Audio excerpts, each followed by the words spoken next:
Hello guys, তো আজকে আমি একটা ছোট্ট ব্লগ ভিডিও নিয়ে চলে এলাম। ব্লগ ভিডিও এটাই যে আমি কিছু ব্যাংক নিয়ে, তো আমাদের সিস্টেমটা যেরকম আমাদের ইন্ডিয়ান সিস্টেমটা আর আমাদের সৌদি আরব রিয়াদের সিস্টেমটা অনেকটা ডিস্টেন্স আছে আর খুব সুবিধায় যে সৌদি আরবের এটা। কারণ আমরা যেরকম ইন্ডিয়াতে PhonePe, Google pay, Paytm everything apps আছে, এখন অ্যাপসের মাধ্যমে আমরা ট্রান্সলেট করি, লোকালের মধ্যে হয় এগুলো, ঠিক আছে।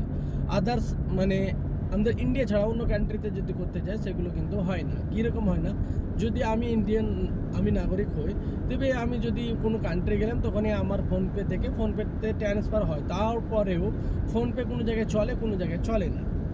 বাট আমি সৌদি আরবে এখন আমি যাচ্ছি এটিএমে, আর এই এটিএমে যাওয়ার পরে আমি কিন্তু আমার কাছে কোম্পানি থেকে একটা এটিএম দিয়েছে, যেটা আমাদেরকে কোম্পানি স্যালারি দেয়, সেই এটিএম থেকে টাকাটা তুলবো, মানে তুলে আমি অন্য আমার ওটা হচ্ছে সেভিংস অ্যাকাউন্ট, আমার যেটা কোম্পানি দিয়েছে সেটা হচ্ছে সেভিংস অ্যাকাউন্ট, আর আমি যেটা ইউজ করি সেটা হচ্ছে আমার কারেন্ট অ্যাকাউন্ট, মানে সৌদিরই, ঠিক আছে।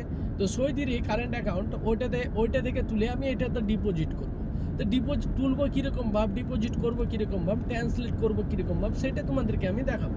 সুবিধা কীরকম, যেরকম আমরা কোনো জায়গায় যদি ইন্টারন্যাশনাল কোনো জায়গাতে যদি টাকা ট্রান্সলেট করি, তাহলে সেই জায়গাতে কি হয়, একটা জিনিস আমাদেরকে ব্যাংকের মাধ্যমে আমাদেরকে কিন্তু টাকাটা ট্রান্সলেট করতে হয়।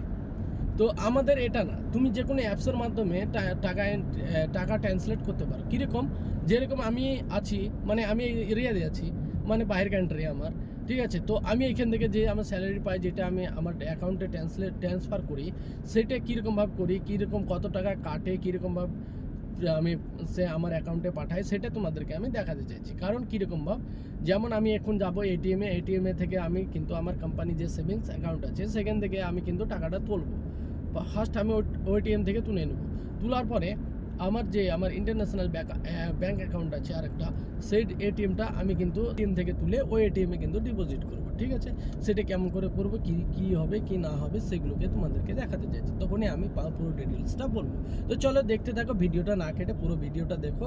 ভালো লাগলে লাইক করবে, শেয়ার করবে, অ্যান্ড সবাইকে কমেন্ট করে বলে দেবে যে দাদা ভাই খুব ভালো লেগেছে। থ্যাংক ইউ সো মাচ তোমাদেরকে আমি নতুন নতুন ব্লগ ভিডিও দেখানোর জন্যে।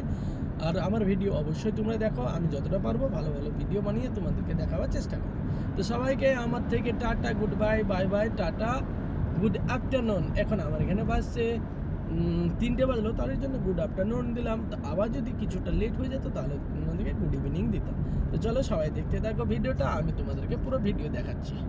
অলরেডি পৌঁছে গেলাম এটিএমে, আর এটিএমে পৌঁছে তোমাদেরকে এটিএম দুটো দেখাচ্ছে। দুটোতেই দেখো আমার নাম দেখতে হবে, আমার নাম সেটা ওটা হচ্ছে রিয়াদ ব্যাংকের এটিএম, আর একটা হচ্ছে আল রাজি ব্যাংকের এটিএম। একটা হচ্ছে সেভিংস অ্যাকাউন্ট, একটা হচ্ছে কারেন্ট অ্যাকাউন্ট। তো আমি সেভিংস অ্যাকাউন্ট থেকে আমার টাকাটা ফার্স্ট তুলে নেব।